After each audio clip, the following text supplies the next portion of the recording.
Now that you've successfully learned how to play the C major scale and recall its shapes across the fingerboard, I'm confident in saying that you can now go ahead and play any of the major scales on the bass.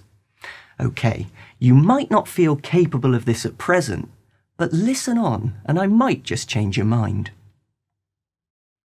One great thing about the bass guitar is the fact that the instrument is tuned symmetrically. This means that the interval or distance between the pitches of our open strings is always the same. From our low E to the A is the interval of a fourth. The A to a D is also a fourth, and so on. More about intervals later, but for now, what does this mean? And more importantly, how can we make use of it? Well, here's our C major scale again, and if you've been practicing, you'll be able to think of this scale creating a certain shape or pattern across the fingerboard. Now, we call it a C major scale because the root or first note of the scale is a C, so no surprises there. But if you wanted to play a D major scale, for example, all you'd have to do is recall the shape of the major scale and just start it on a D like this. A G major scale really is that easy too, and works because of the symmetrical tuning of the instrument.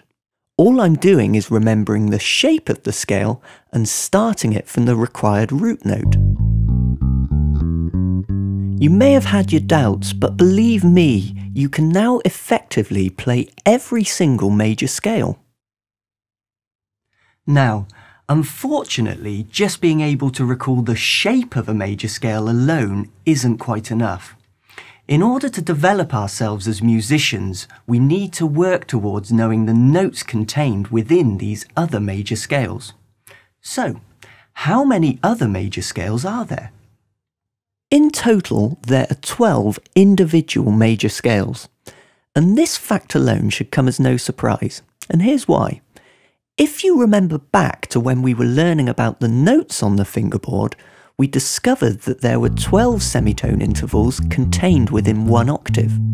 For example, if our open A string is the first of these intervals, continuing on we'd have the second semitone, A sharp or B flat, third, B, the fourth, C, fifth, C sharp or D flat, the sixth semitone is a D, seventh is a D sharp or E flat, eighth an E, ninth, F, the 10th semitone is F sharp or G flat, the 11th is a G, and the 12th semitone is a G sharp or A flat. And going on up another semitone lands us back on an A, but this time up an octave.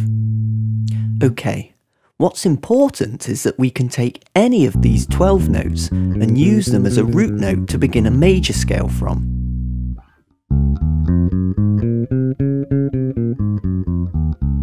So now you know that it's these 12 individual root notes that give us the 12 major scales.